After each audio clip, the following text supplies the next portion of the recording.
Luke chapter 12. Meanwhile, when a crowd of many thousands had gathered so that they were trampling on one another, Jesus began to speak first to his disciples, saying, "Be on your guard against the yeast of the Pharisees, which is hypocrisy. There is nothing concealed that will not be disclosed, or hidden that will not be made known. What you have said in the dark will be heard in the daylight, and what you have whispered in the ear in the inner rooms will be proclaimed from the roofs. I tell you, my friends, do not be afraid of those who kill the body, and after that can do no more. But I will show you whom you should fear. Fear him who, after your body has been killed, has authority to throw you into hell. Yes, I tell you, fear him.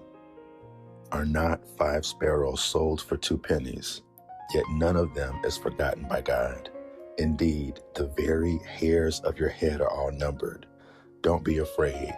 You are worth more than many sparrows. I tell you, whoever publicly acknowledges me before others, the Son of Man, will also acknowledge before the angels of God. But whoever disowns me before others will be disowned before the angels of God.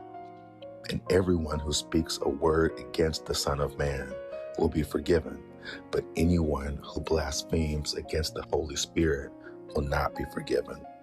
When you are brought before synagogues, rulers, and authorities, do not worry about how you will defend yourselves or what you will say, for the Holy Spirit will teach you at that time what you should say. Someone in the crowd said to him, "Teacher, tell my brother to divide the inheritance with me." Jesus replied, "Man, who appointed me a judge or an arbiter between you?" Then he said to them, "Watch out. Be on your guard against all kinds of greed. Life does not consist in an abundance of possessions." And he told them this parable. The ground of a certain rich man yielded an abundant harvest. He thought to himself, "What shall I do? I have no place to store my crops." Then he said, "This is what I'll do. I will tear down my barns and build bigger ones, and there I will store my surplus grain. And I'll say to myself, you have plenty of grain laid up for many years. Take life easy, eat, drink, and be merry." But God said to him, "You fool, this very night your life will be demanded from you. Then who will get what you have prepared for yourself? This is how it will be with whoever stores up things for themselves, but is not rich toward God." Then Jesus said to his disciples, "Therefore I tell you, do not worry about your life, what you will eat, or about your body, what you will wear. For life is more than food, and the body more than clothes. Consider the ravens. They do not sow or reap. They have no storeroom or barn, yet God feeds them. And how much more valuable are you than birds? Who of you, by worrying, can add a single hour to your life? Since you cannot do this very little thing, why do you worry about the rest? Consider how the wild flowers grow. They do not labor or spin. Yet I tell you, not even Solomon in all his splendor was dressed like one of these. If that is how God clothes the grass of the field, which is here today and tomorrow is thrown into the fire, how much more will he clothe you, you of little faith? And do not set your heart on what you will eat or drink. Do not worry about it, for the pagan world runs after all such things, and your Father knows that you need them. But seek his kingdom, and these things will be given to you as well. Do not be afraid, little flock, for your Father has been pleased to give you the kingdom.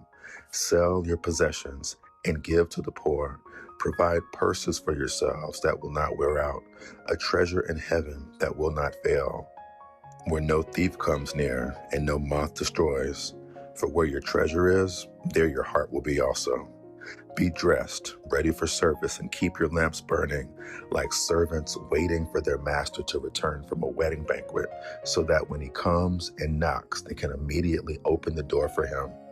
It will be good for those servants whose master finds them watching when he comes.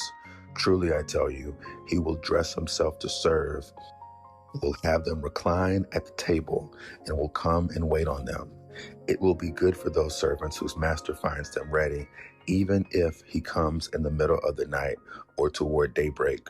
But understand this, if the owner of the house had known at what hour the thief was coming, he would not have let his house be broken into. So you must also be ready, because the Son of Man will come at an hour when you do not expect him. Peter asked, Lord, are you telling this parable to us or to everyone? The Lord answered, Who then is the faithful and wise manager, whom the master puts in charge of his servants to give them their food allowance at the proper time? It will be good for that servant whom the master finds doing so when he returns. Truly, I tell you, he will put him in charge of all his possessions.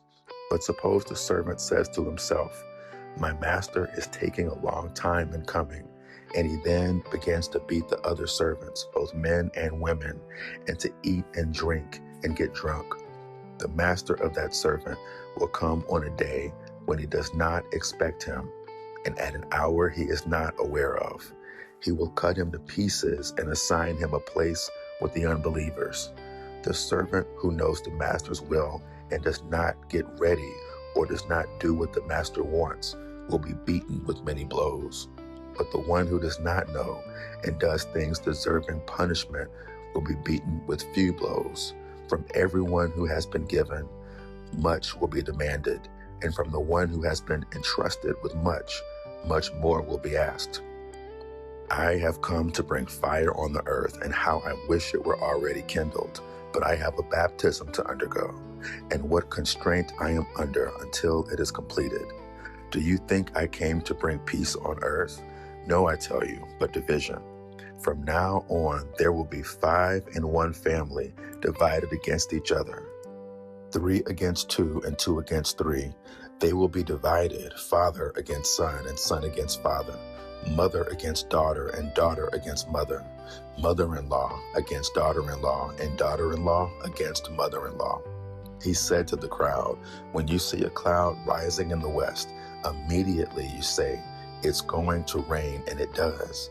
And when the south wind blows, you say, It's going to be hot, and it is. Hypocrites, you know how to interpret the appearance of the earth and the sky. How is it that you don't know how to interpret this present time?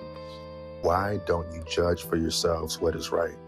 As you are going with your adversary to the magistrate, try hard to be reconciled on the way, or your adversary may drag you off to the judge, and the judge turn you over to the officer, and the officer throw you into prison. I tell you, you will not get out until you have paid the last penny.